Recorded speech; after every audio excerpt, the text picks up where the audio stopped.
अऊज़ु बिल्लाहि मिनश शैतानिर रजीम। बिस्मिल्लाहिर्रहमानिर्रहीम। सूरह अल बकरा की आयत नंबर 153 से आज हम अपने लेसन का आगाज करेंगे। लेसन में हमें तलकीन की जा रही है मुश्किल हालात में हमने किस तरीके से अल्लाह ताला की रजा के मुताबिक वक्त को गुजारना है। हर इंसान के ऊपर ऐसे हालात जरूर आते हैं कभी ना कभी कि वो दिल छोड़ देता है, वो हौसला छोड़ देता है।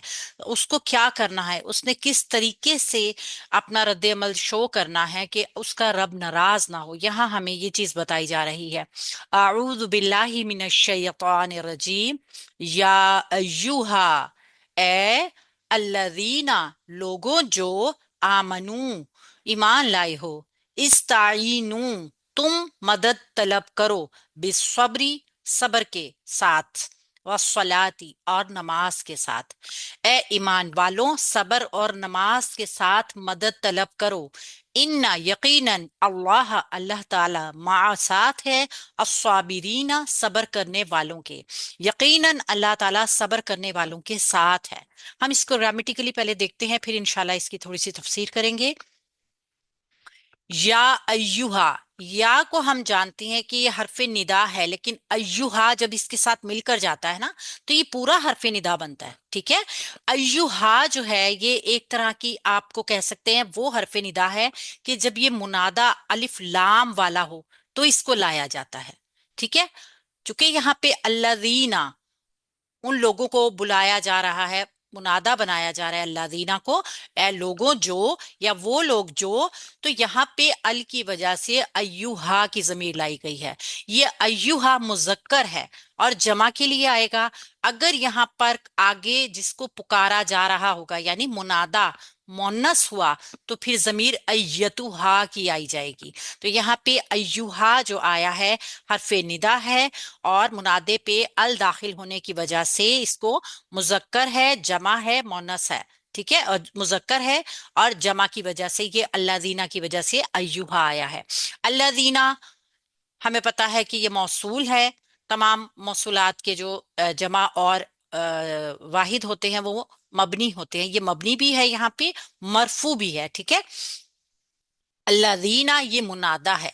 ये निदा और मुनादा दोनों मिलके हम देखते हैं कि हिस्सा बनते हैं जुमले का। ठीक है। निदा और मुनादा भी जुमले का हिस्सा बनते हैं।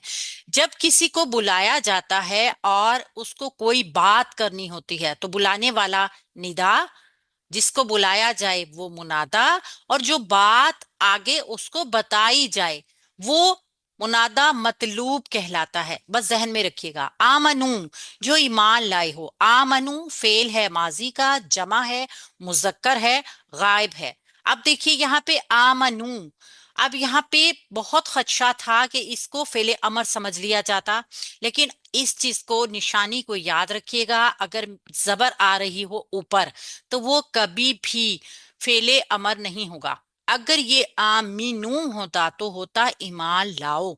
ये भी एक बहुत कंडीशन है, आप इसको अगर जहन में रखेंगे तो हमेशा आपको ये चीज याद रहेगी कि फेले अमर और फेले माजी का अगर कोई हिस्सा मिलता जुलता लग रहा हो तो आपने फौरन देखना है कि जेर है या नहीं है। ठीक है। तो ये आ गया फेले माजी, जमा मुजक्कर गायब, हमजा मीम नून, इसका रूट वर्ड। इस्ताईनू, तुम मदद तलब करो। अब यहाँ पे आ गया मांगने का मफहूम। ठीक है। तो इसको हम फेले अमर में लाएंगे। मांगना हो, दरखास्त करनी हो, इल्तजा करनी हो या हुक्म देना हो, हम इस सब को फेले अमर में लाते हैं। इस्ताईनू, तुम मदद तलब करो, फेले अमर है, जमा है, मुजक्कर है, हाजिर है। और आइन वाओ नून इसका रूट वर्ड है। ठीक है। हमजा सीन और ता ये बाब से एक्स्ट्रा वर्ड्स हैं जिनका एक मायने होता है, यानी मांगने का जो मफहूम आया है वो इन तीन हर्फ से आया है। अमूमन आपको हरूफ के अंदर कुछ एक्स्ट्रा हर्फ नजर आएंगे, उनका कोई ना कोई मतलब भी होता है। जुमले के ऊपर वो असर इतना ज्यादा नहीं डालते, बस मीनिंग्स को थोड़ा सा ज्यादा मॉडिफाइड कर देते हैं। क्योंकि हम जानते हैं कोई भी हर्फ, अरबी में जो कोई भी हर्फ है वो तीन हरफी मादे से मिलकर बना है। उसकी रूट, या जिसको हम रूट वर्ड कहते हैं ना, वो सिर्फ तीन हरूफ का होगा। ठीक है। जैसे एक जड़ होती है वो नीचे से एक होती है एक दरख्त की, मगर आप देखते हैं कि जब दरख्त ऊपर जाता है तो वो कितना ज्यादा फैल जाता है। उसका तना बाज औकात एक से ज्यादा बन जाते हैं, टहनियां बेइंतहा बन जाती हैं, फिर उनसे आगे पत्ते बेइंतहा निकलते हैं, और फिर उन पत्तों से फल भी बनते हैं, फूल भी बनते हैं। गोया एक जड़ की वजह से उसमें तगय्युर पैदा होता रहा। सेम अरबी में रूट वर्ड का भी यही एक आप कह सकते हैं कि आइन वाव नून रूट वर्ड जो है वो आगे जब बढ़ता चला जाएगा तो मजीद वो मायनों में भी पैदा करेगा फर्क। यानी कि जड़ तो वही रहेगी, आइन वाव नून मदद तलब करना, मदद मांगना, लेकिन उसमें आगे वो मॉडिफाइड होता जाएगा।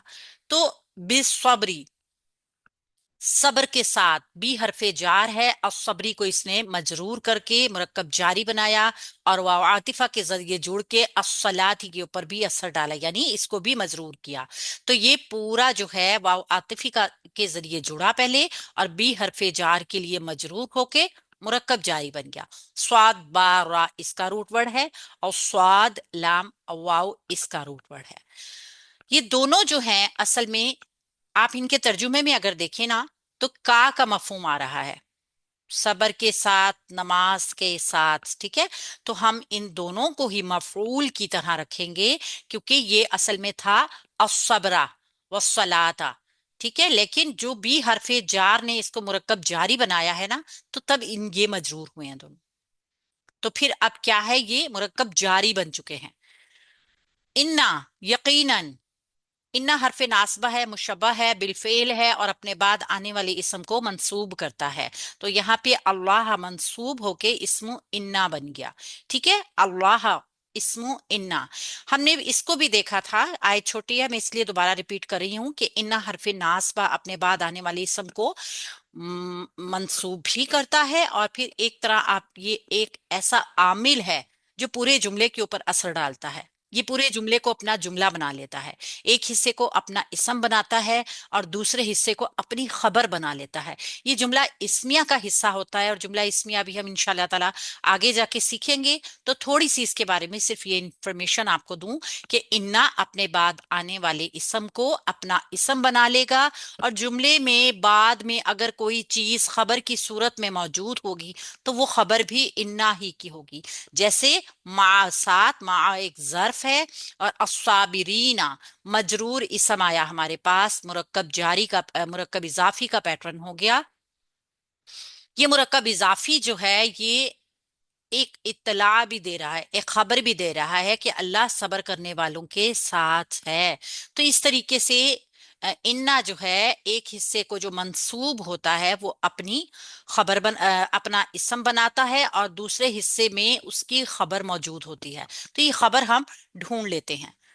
स्वाद बारा इसका रूट वर्ड है, और या नून जमा के लिए है। अल से पता चल रहा है ये मारफा है, सबर करने वालों के साथ। अगर आप इसके मायनों में देखें तो ये इसम काम करने वालों की खबर दे रहा है, यानी बता रहा है कि काम करने वाला ये इसम है। तो ऐसे इसम को जिसमें काम करने का मफहूम हो हम इस्मुल फाइल कहते हैं, ये हम जानते हैं। तो ये अस्साबिरीना जो है ये इस्मुल फाइल भी है। अल्लाह ताला ने सब्र करने वालों का अजर बहुत बड़ा रखा है। अल्लाह ताला ने कुरान पाक में भी बे इंतहा आयात ऐसी नाजिल फरमाई हैं जिनमें अल्लाह ताला ने बताया है, बयान किया है कि किस तरीके से अल्लाह ताला सब्र करने वालों के साथ होता है। यहाँ पे जो पूरा मफहूम देखा जाए तो मनसब अमामत की मुश्किलात और फिर उनका इलाज बताया जा रहा है, कि इसमें आगे भी 4 आयात में आपको यही मफहूम तकरीबन मिलेगा कि किस तरह खतरात और मुश्किलात का मुकाबला करने की अल्लाह ताला ने तदाबीर बताई हैं। जो मनसब अमामत हमें मिला, अल्लाह के नबी सल्लल्लाहु अलैहि वसल्लम को मिला, तो फिर वो इतने आराम से नहीं मिला, एक बहुत बड़ी जिम्मेदारी के साथ मिला। यहूद को जो मुसलमानों के साथ एक अनाथ था वो हम अच्छी तरह जानते हैं, मगर किबला के इस इश्तराक की वजह से अब यहूद जो थे वो तमाम इख्तलाफात और नज़ा के अंदर इत्तफाक की भी एक झलक देखते थे। लेकिन तहवील क़िबला के बाद उन्होंने अब खुली आंखों से देख लिया कि मुसलमान अब मिल्लत इब्राहीम के वारिस की हैसियत से अपनी तमाम खसूसियात के साथ बिल्कुल इनके सामने आ गए हैं। اور اس چیز نے پھر قدرتی طور پر ان کو مسلمانوں کے خلاف مزید غیظ اور غضب میں مبتلا کر دیا۔ اسی طرح جو قریش مسلمان تھے، قریش جو مسلمانوں کو مکہ سے نکال کر اس ایک زوم میں مبتلا ہو گئے تھے کہ اب چونکہ ہم نے ان کو مکہ سے نکال دیا ہے تو یہ اجنبی ماحول کی وجہ سے یہ دعوت دب جائے گی، اللہ کے نبی صلی اللہ علیہ وسلم کو دین کی اشاعت کے لیے بہت زیادہ مشکلات کا سامنا کرنا پڑے گا۔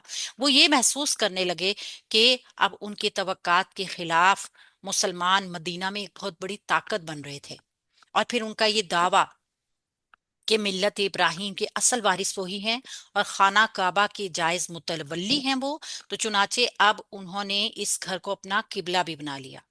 اب جس کا نتیجہ یہ بھی ہو سکتا تھا کہ اب وہ اس پہ قبضہ بھی کرنے کی کوشش کریں گے، اس لیے یہ ایک احساس جو ان کے اندر ڈیولپ ہو رہا تھا، اس احساس کی وجہ سے وہ اور مزید چکنا ہو گئے، یعنی پریشان بھی ہو گئے تھوڑے سے کہ اب کیا ہوگا، کیونکہ نکالنے کے بعد اللہ کے نبی کو ہجرت کے بعد انہوں نے پکا یہ سوچ لیا تھا کہ ہم نے دین کی اشاعت کو روک دیا۔ تو یہ ان کی ایک بہت بڑی غلط فہمی تھی۔ اب پھر اللہ تعالیٰ نے پھر جو مسلمانوں کو نعمتیں دیں، پھر ان کے ساتھ ہی منصب ملے تو ذمہ داریوں میں اضافہ ہو گیا۔ ایک تو یہ کہ مشکلات اور مصائب میں جس نماز کا سہارا یہاں حاصل کرنے کا ذکر ہے، اس سے مراد صرف 5 وقت کی نماز نہیں ہے بلکہ نوافل کی نمازیں بھی ہیں۔ اگر ہم دیکھیں تو سجدے کا صحیح مفہوم ہی یہی ہے کہ اللہ تعالیٰ کے لیے سر کو جھکا دینا، کسی خاص جگہ کے لیے نہیں۔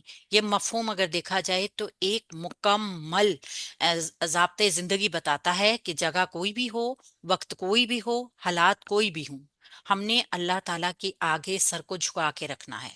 یہ نماز ہر صورتحال میں ہماری قولی، ہماری بدنی، ہماری جسمانی، ہماری روحانی ہونی چاہیے، ٹھیک ہے۔ اور پھر اسی طریقے سے صبر کا بھی بتایا گیا ہے کہ صبر اور نماز دونوں ہی ایک دوسرے کے لیے لازم اور ملزم ہیں۔